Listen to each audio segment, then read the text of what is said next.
Welcome back to the Sioux City Show. My name is Taylor Grote. I'm hosting this thing. In the studio with me today, I have Diana Castillo from KMEG Siouxland News.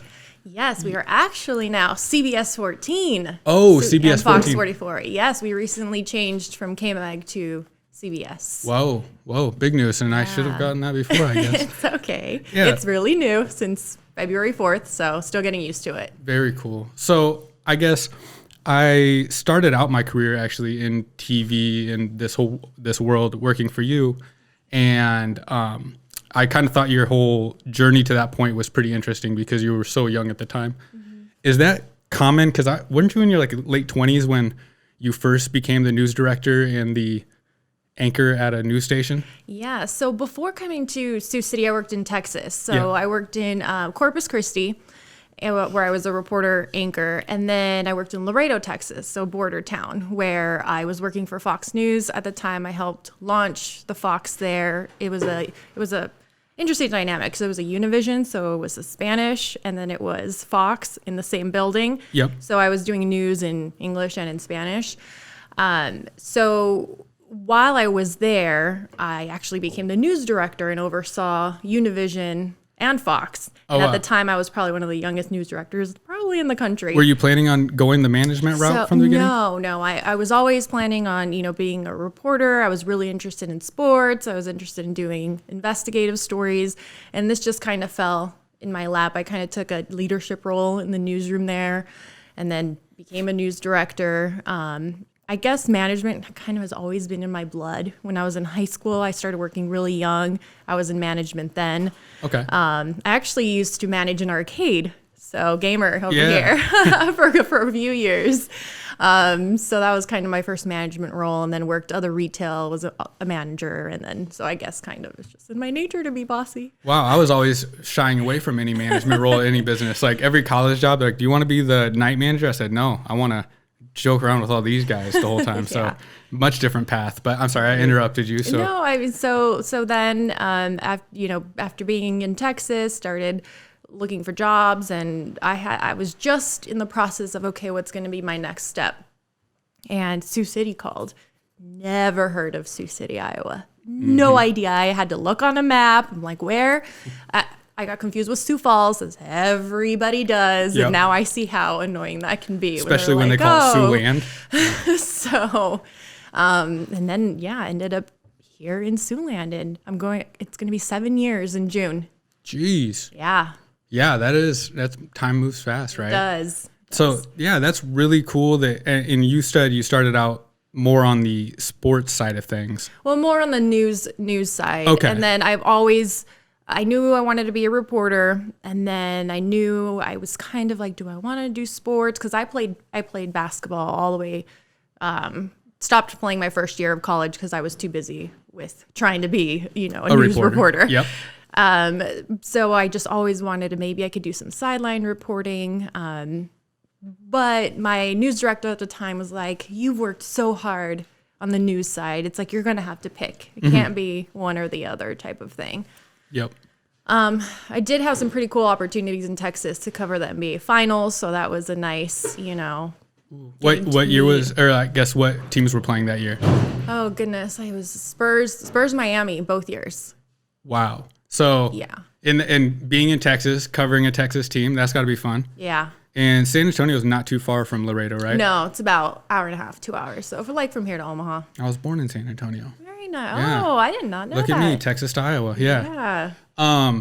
So I guess you kind of got into news and the news business, and you've been able to see a huge change, I'm guessing, from like the news station and like the nightly news is kind of the flagship of any station, right? To now everything moving more and more online. How has that change, I guess, looked for your career? Is it really changed anything for you and how you're doing the news? What kind of stories you're looking for? Yeah, oh my goodness. This industry has changed night and day from when I started. A lot of cord cutters now. A lot of people have the YouTube TV. Everything's on demand. It's very rare that someone watches a show at the time, 5 o'clock every day type of thing. So that's kind of been a challenge.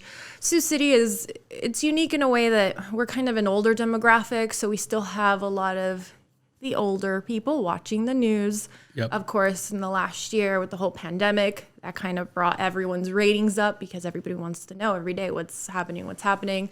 Now we're getting back to the point where people are kind of tired of hearing about certain topics, but to answer your question, it has really changed. We're trying to branch out into like the over-the-air type of, like our newscast. There's an app, it's called Stir. It's free and it has a lot of other like channels that our company Sinclair has launched. So you can watch our newscast there. We're on News On. We're on Roku, where you can kind of watch on demand. So I think that's helping. Looking at our ratings and stuff, we can see how many people DVR our newscasts, and it is a big majority where people will go back and watch. And that's nice. Have you ever been chosen as a Nielsen household? Nielsen household, yeah. No, and if I were, I can't because I work in TV. Oh. It's against the law for me to fill out for my own station. They sent me a $5 bill the other day inside of that Really? envelope. So Yeah. maybe you'll get the envelope and not have to do it. Yeah, Double I've win. heard they send a couple bucks in there. That's nice. Yeah. Incentive for you guys to fill it out. Bought me coffee. Yeah, and now some markets are metered markets, so now some houses are receiving this little box that you plug into your TV, and it kind of just records your viewing habits and then reports back to us what you're watching and stuff. So. Sweet. That still seems like the most weirdly inefficient 2021 route to like gauge ratings. Yeah, with the exception of streaming and I guess the DVR that you can see, like it's very subjective how those numbers are interpreted. I guess I just have been doing a lot of research lately on reading a book by like media manipulators, they call themselves, the publicists who are in charge of getting stories ran. And it's like made me, nostalgic's not the right word because I'm not old enough for it, but it's made me see the value in all of our news, or at least the bulk of our news, coming from big news companies, rather than now they have the system where anybody can basically make up a story, get it into a blog, then the blog lends credibility, then it makes it to the local news, whatever. You can move stories up from blogs to national news pretty easily without there ever being any journalistic integrity or ethics involved. And like, it's made me nostalgic for a time when there was actually like a group that is reviewing the authenticity of stories before they come out, rather than just being able to make things up and having like a group of arbiters who actually have some rules in place for what they run and what they don't. I guess like, is there, when you guys are looking for stories and looking for new content to run, what does that, I guess, look like on your side? Well, Sorry, that was a big question. So I think we are definitely in scary territory right now with all the misinformation, with all of the deep fakes. I don't know you're in video production, so you know how easy it can be manipulated to just edit something. It's really scary how these videos can be manipulated. And I don't know if you saw the Tom Cruise one. That one went viral recently, of like how they just took his face and put it. I've seen plenty of crazy ones. Yeah, it's just, and it's so real. So we have to be so careful when we receive, a video from a viewer, like, oh, look at this, people fighting or something. It's like, well, is this real? We have the time steps, and date they said? Yeah, we have steps that we need to take to verify. One, is this video legit, or this story? We go through multiple sources when we receive a tip that we're investigating, if it's something huge. So it's like, we don't just verify once. We have like 3 minimum verifications before we actually put something out.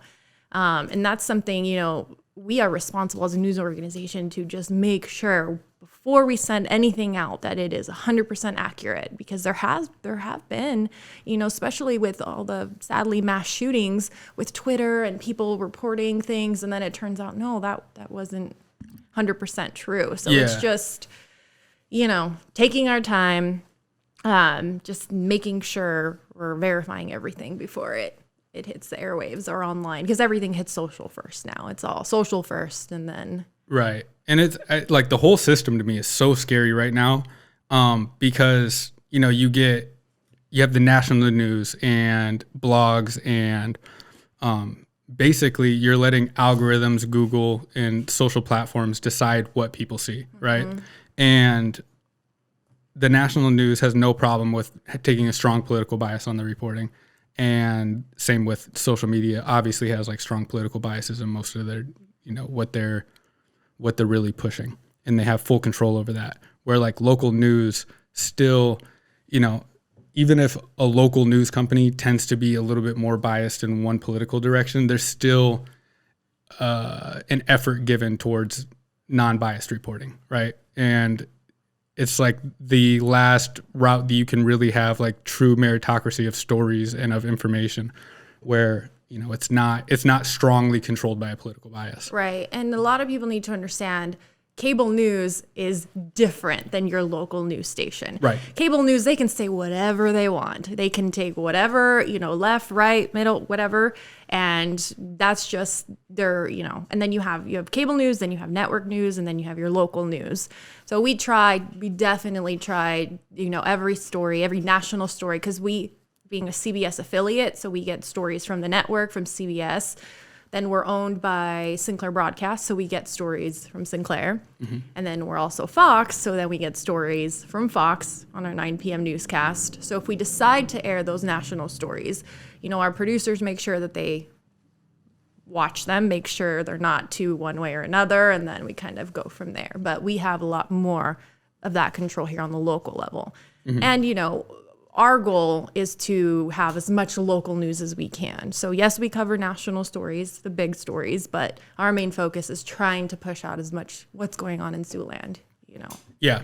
Yeah. And I'd say you guys do a great job of that. And, if anybody was confused, like just because they get stories from Fox doesn't mean you're Fox News, and it doesn't. And same way that NBC channels aren't MSNBC. Yeah. They have no control over what we air here at the local level. Zero. What made you get into the news from being young? Like right away in college, you wanted to be a reporter? So it actually started back ever since I was a little girl. I would love to watch the news. So much so my mom is like, what is wrong with you? Why aren't you watching cartoons like a normal child? There was I'm from Los Angeles, California, born and raised. There was a huge earthquake in the 90s. And I remember just after that day, just constantly watching the news even more. When I was in high school, there was a graphic arts class that I was in, and I loved it. I'm very, very techie, always loved everything with computers. And in that class, I noticed we had cameras. So I asked the teacher, I said, hey, can one of my projects be that I can go take a camera and interview the principal and maybe some of the, football team on their success and do kind of like a story, like a news story? And he said, yeah, sure, why not? So started doing that. He loved it. Other students were like, hey, we want to do that too. So the year after, there, you can take several semesters of whatever. It was graphic arts too. We kind of made it into like a video production class. And there was a lot of interest. So we ended up doing a full-on newscast that second year. Sweet. And it was so cool to see it all come together. We just kind of put equipment together, and then we had access to our local, public access TV. Yeah. And they were like, sure, you guys can put your campus news on the air. And we're like, okay. That's pretty cool. And you watch some of those tapes now. I was home like 2 Christmases ago and came across those VHS tapes. I'm like, man, wow. It's cute to see, but it was very low production. And so from there, when I was a senior, I knew I wanted to get into news reporting. And so while I was looking at colleges, I looked at USC, and then the last school that I was like, oh yeah, I'll apply there. They have a pretty good program. It was the University of Laverne, small private school, probably like 10, 15 minutes from my house. Sounds like where my grandma went to college, Yeah, and I ended up picking that school, over the bigger campuses. And I'm glad I did, because I got a lot of hands-on experience right off the top, and it was just awesome. Awesome. Yeah, I have a film theory degree from Iowa, but I got all my production experience at WIT, so WIT actually has a crazy good they do. like film production program. I've been in the campus. I've seen that. I'm very impressed. I'm so jealous of like I call it like a movie high school experience where, we watch movies in Iowa, and especially I grew up in Sergeant Bluff, so a smaller town, and we see like they're in high school and doing video production classes or doing like a high school newscast, and I don't know, in LA eating dinner or eating lunch outside and all that stuff. And we're like, oh my gosh, this doesn't really happen anywhere, right? It's just for movies. But now that I find out that people actually did have that experience, congratulations. Yeah. That's pretty cool. I guess that probably, a big piece of this podcast is that I never knew of all the different career opportunities. Like I knew that being a journalist was a career, right? But growing up in Sergeant Bluff, there was never like, this is how you be a journalist, or this is what film production actually is. So I had to figure out everything on my own after that, and kind of like hoping that people who listen to this also see that there's career opportunities and journeys to get places that they might not have known about before. So it's really cool that you were kind of given that opportunity or that path, even though you kind of created it for yourself, but to like have the access to the materials and the equipment you needed to be able to do that at a young age. Yeah, it was truly, it was awesome to be able to have, a teacher say, sure, yeah, you can, take that route and try that out. And I think to this day they still have, I think it became a full-on video production class. Wow. So we had one guy and one teacher, his name is Mr. Bliven, who created like a whole Adobe suite class when we were in high school. So good. I think at one point I was in a semester of web development, but nobody like on the teaching staff knew how to use the software. So it was kind of like come in and Photoshop whatever you guys want for an hour. So yeah. that was about as fun as it got for me in high school. Yeah. Yeah. At least you had that, familiar with Adobe. Right. So right out of college, you land, was that right to Texas? No. So right out of college, I landed in where I used to intern. It was a small station in Temecula, California. So it's probably like, oh gosh, I don't even know if you don't know it was far. It was about an hour drive for me. So I interned there. They were a small independent station that did news for... Time out. An hour drive from LA, like in LA? Because that could be one side of LA to the other. So I lived 45 minutes east of LA in Upland, California. So away from all of the traffic and everything. And then my internship was even further east, so even less traffic. So it was an hour drive, give or take, no traffic, but it was still a long drive. That's a long daily commute. Yeah. Yeah. In the desert, kind of, it's called wine country. It's known as wine country in that side of, in Temecula. Oh, Napa Valley. Yeah, I wish. No, it's a smaller Napa Valley, way small. It's grown now, but yeah, could be considered from that area. So I interned there, finished my internship, graduated, and I got a call from them. They had an opening. I said, sure, I'll come and, report there. Then that station was sold, and then they moved it actually closer to my house. Nice. So I was like, oh, thank you. I don't have to drive this every single day. And I was there for probably a little over a year. I would say probably over a year. And I said, okay, I need to start applying to some real stations. Mm-hmm. I mean, this is nice. This is a good experience, but it was very, independent station. We didn't have that big of a broadcast area audience type of thing. So started applying, and I randomly applied for Univision, which is Spanish television. I'm fluent in Spanish. And Did you grow up speaking Spanish in the house? I grew up speaking Spanish household, can read and write. It's like, let me just apply. Why not? Mm-hmm. It would be interesting to have that right off the top. Like, I'm bilingual. I can do, I can do news in Spanish. I can do news in English. So applied there, applied a bunch of other places. I got a call from Alaska. I want to go to Alaska. Didn't end up getting that. And then I forgot. I think it was like Oregon or some other, Idaho. Interviewed a couple places, and then Corpus Christi calls. And they're like, yeah, this is Univision. I'm like, oh, right. The one place I applied to, they're like, we want to fly you out here for an interview. Mm-hmm. Like, oh, okay. So went to Texas, went to the interview, and it went great. And they said, we want to offer you the job. I said, oh, okay, so we're going to do this, right? All right, let's do this. So get to Texas. I learned that doing the news in Spanish is night and day different.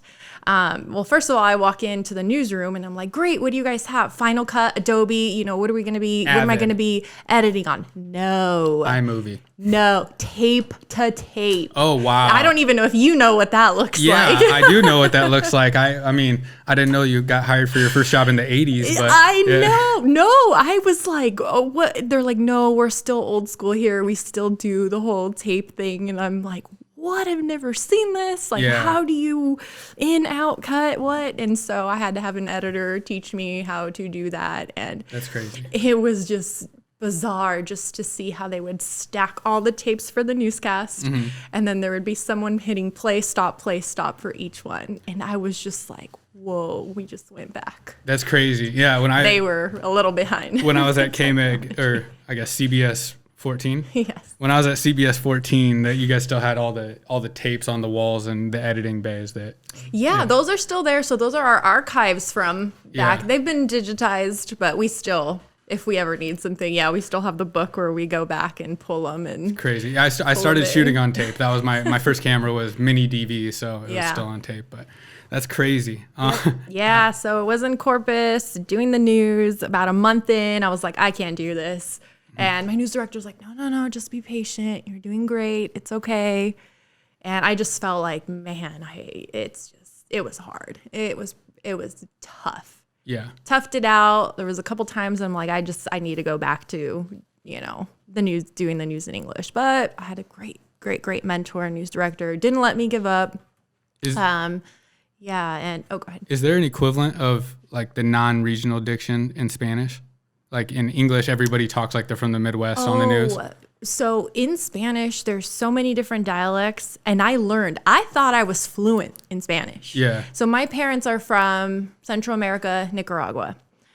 And I learned that half of the words that I thought were proper do not exist in actual real words.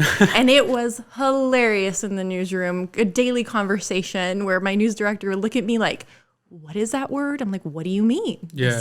This is what curling your hair means. And he was like, no. And they would laugh. And then they would say something and I would laugh because that word meant something else. And, so it's just. Is there like an equivalent of like if you say, to grab in Mexico, that word means something completely different. And what is it? Venezuela, Argentina? It can, Okay. There's definitely some slang words that's like, whoa, what did you just say? It's like, no, that means this. Yeah, you could get yourself in some trouble with that. Yeah. So quickly learned. It's just, oh yeah. Yeah, I guess even like other English countries have like swear word equivalents or slang that's like a completely innocent word in America. Yeah, so it could be easy to get yourself in some trouble. I liked to imagine a world in which like everybody on Univision was expected to talk like Don Francisco and I'm like impressed you know Don Francisco. Oh, watch out. I grew up with the Spanish channel on my TV. There you go. Yeah. So going from, and then you moved right back into English right after that, right? So while in Corpus Christi, there was talks of the Univision launching a Fox affiliate. And my general manager, she knew that I was, itching to go back. So she recommended me. She said, I've got this, great reporter, anchor. She's, I don't want to lose her, but she really wants to go, start back to English. Yeah.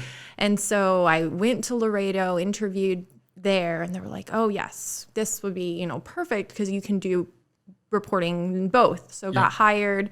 Kind of spearheaded. I helped hire my team, from sports to the other reporters. And then off I went. I was in Corpus Christi about 1.5 years, almost 2 years, and then went to Laredo, which is an amazing town, by the way. People always have this, oh my gosh, it's a border town. It's so dangerous. Like there's probably drug cartels everywhere. And even people from Corpus Christi were like, do not go to Laredo. You're going to get kidnapped. You're going to get killed. It was the safest town I've probably ever lived in at the time. Crime rate was low. You had. Is Laredo right across from Juarez? Is that? It's right across from Nuevo Laredo. Okay. which at the time. And El Paso is where it is. Right? El Paso, that's way further. So at the time, yes, while I was working there, it was pretty dangerous because it was when the cartels were feuding. So yes, it was scary to cover the news. We had to be really careful how we communicated and said certain things, you know. You didn't want to be the one getting kidnapped. We couldn't cross the border. They would not liability wise cover. They said to not go because it was really bad at the time.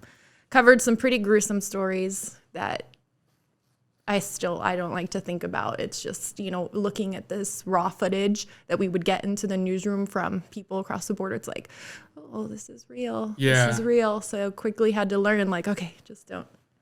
I don't even want to get into, if you want to know, I mean, I'll tell you about it, but it just. No, I mean, I follow the narco footage subreddit. I'm familiar with what narco footage looks like. Yeah, exactly. So it was a great experience working there, and great town. I miss the food. Best food. Really? Really great Tex-Mex. See, every time I go, like I've spent a fair amount of time in South Texas just from like the military and being born there, all that stuff. And there's just a soft spot in my heart now for this, like basically what we have here is like the Jalisco, Michoacan border version of Mexican food. That now when I go to like LA or South Get I'm like, I miss the Sioux City Mexican food so much. Hey, our Mexican food here is great. It's second to none. I give a lot of credit. It's some legit food out here in Siouxland. My top 5 burritos of all time have been in Sioux City, and I'm no slacker on burritos. I've had them in everywhere. Exactly. So. Same. I agree. I'm really happy. Yeah. I was like, yes. San Diego gets real close, though. San Diego is like the Mexican seafood there is golden. Have you ever had a La Isla in South Sioux? Yes. I was just there this week on last Friday. Really? It's great. That's like my favorite restaurant. Their pineapple. Have you had their pineapple seafood mix? I have not. The best. I'm usually not into pineapple. I'm going to give it a try. Well, it's like in the pineapple and then they stuff it. I'm going to show you a picture because this picture, it's delicious. And their margaritas are really good too. God, that place is great. Like the crab legs, the ceviches. I've heard about the crab legs. I'm going to have to give that a shot. I always go to my stuffed pineapple. Yeah. Or Angelina's Canteen is another one if you haven't been there. I did, which I also had their pineapple because they have a different version, but it was really spicy. Sweet. Yeah. So. Okay. So yeah, and you go from, now you're in the English news. Is this your last job before Sioux City? Yes. It's interesting because like you took on double, were you doing English and Spanish at the same time? Yes. So doing double duty there. Yep, in English, 9 o'clock Fox News, and then turned around and did the 10 o'clock in Spanish. Was it tough to stop thinking in English and start thinking in Spanish? It was, but Laredo is such a, they go from having a conversation in Spanish to English fast. So sometimes when we accidentally did, it was okay because people would understand us. But now that I don't practice Spanish every day, I'm really struggling to have a conversation. Right. Even my mom is like, wow, hello? I'm like, I know, I don't have anybody to talk to. I know the whole like thinking in English or thinking in Spanish thing is crazy because I like even in, high school, I made it to Spanish 4. Look at me. Woo. And I got to the point where I could like think and conversationally talk in Spanish, right? And then I'd leave that class and be like still like thinking in Spanish when I get to my next class, and I'm like, I know that, in my thoughts, I'm like, I know the word for what I'm trying to say, and then I'd be, oh yeah, I need to do it in English. Yeah, it's called a backpack, not a mochila. Yeah, for me, like there's certain words that still to this day I'm like, am I saying that right in English? Is this how you guys? And I'm like, guys, does this sound weird? They're like, no, that's correct. I'm like, just making sure. Yeah, because it's very close to a Spanish word. I don't want to accidentally, Oh man, I learned when I was deployed, I was with a bunch of guys from Guam, so they have like the Islander accent right away, and it was like when I first started learning about sushi, I was 21 or something like that, and they'd be the sashimi, and like they'd say all the words completely different than they say it in English, and now every time I say anything about sushi, I have to think about, how do I say it in America? Like, 'cause I don't want to sound, I get made fun of every time I say something. So it's a constant thought battle for me. But yeah, and then I guess it's interesting that you were pulling double duty in Texas. and then come to Sioux City, where were you hired as the news director or an anchor? So I was hired as the news director only. Oh, which was great because, you know, I always wanted to just stay kind of on the reporting side, but I had already been the news director. I, you know, learned the management ropes in Texas. And then I was like, okay, well, I can take on that challenge. I'd like to explore it a bit more of leading a news team. So I came to Sioux City as the news director only, and hired at the time a female anchor, and then she had to relocate because her husband was in the military. So while I was recruiting for female anchor, it was like sweeps month, which, you know, May. You have to be on camera. So my GM was like, well, you have anchor experience. Will you anchor, you know, with Larry once? I was like, sure. So, and I would fill in for the morning show because we were short staffed. We have a very small staff. So I was like, yeah, I can fill in. So did the morning show. And then he was like, you know, why don't you do the month of sweeps, you know, co-anchor? Okay. While you're looking for, you know, doing interviews. So I was like, all right, great. So months passed, and, you know, we weren't really getting that many applications for an evening anchor. And he was like, you know, why don't you just stay on air? People seem to like you. And I was like, sure. All right, I'll do both. So I was anchoring the 5, 9, and 10 o'clock evening newscast.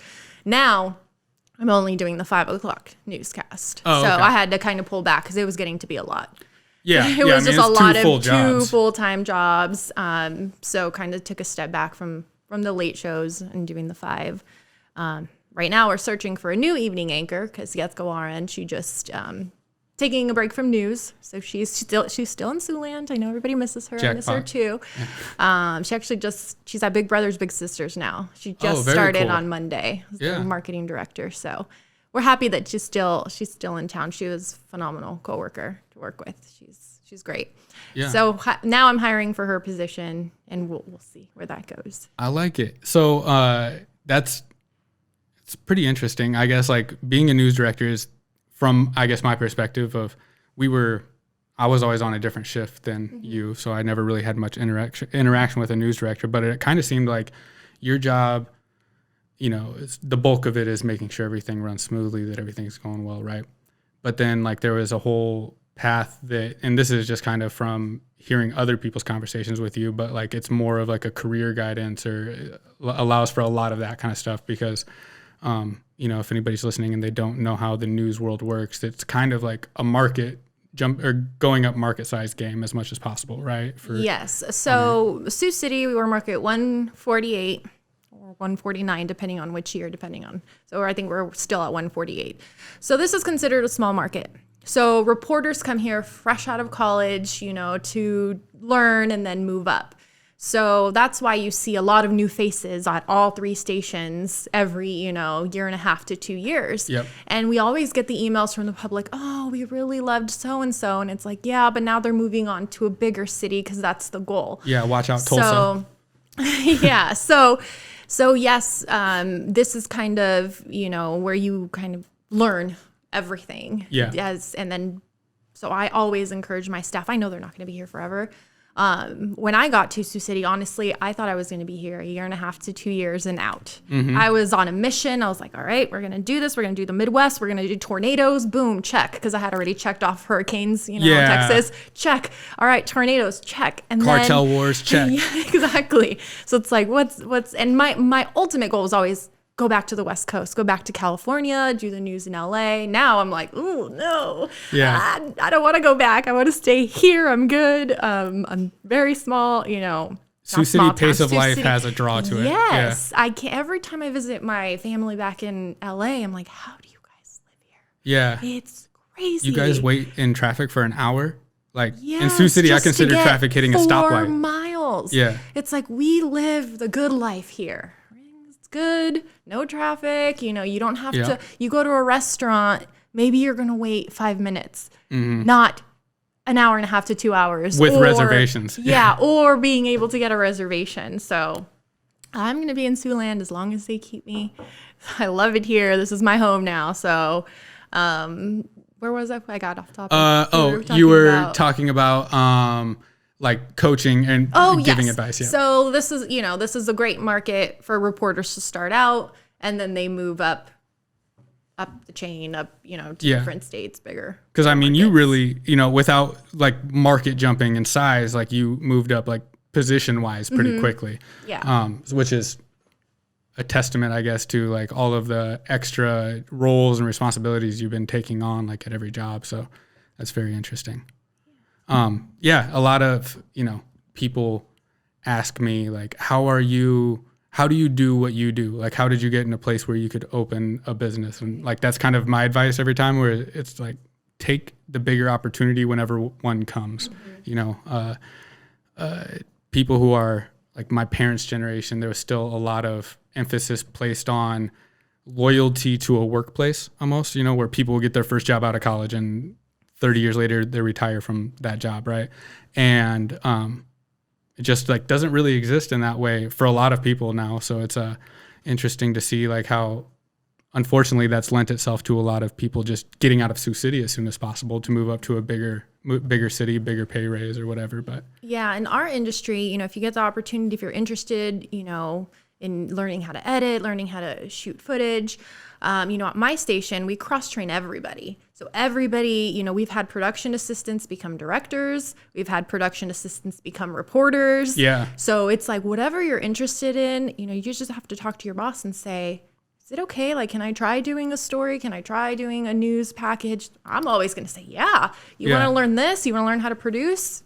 We will teach you, train you, because you never know. You may have gone thinking, oh, I just want to do audio. Mm-hmm. And now you're, the star reporter on the team. So it's really cool, over the years to have hired and just seen people move up and grow. And I think, when I was there, Jacob Heller hadn't been the morning news anchor for long, but he had started out on the production side. Yeah. So it was interesting for me to hear that right away. I was like, you did my job and now you do this. Yeah. We've had a lot of those stories. So it's great that they find something they love and they're just trying to learn as much as they can. I like it. And I like to hear that you're planning on staying in Sioux City for as long as possible.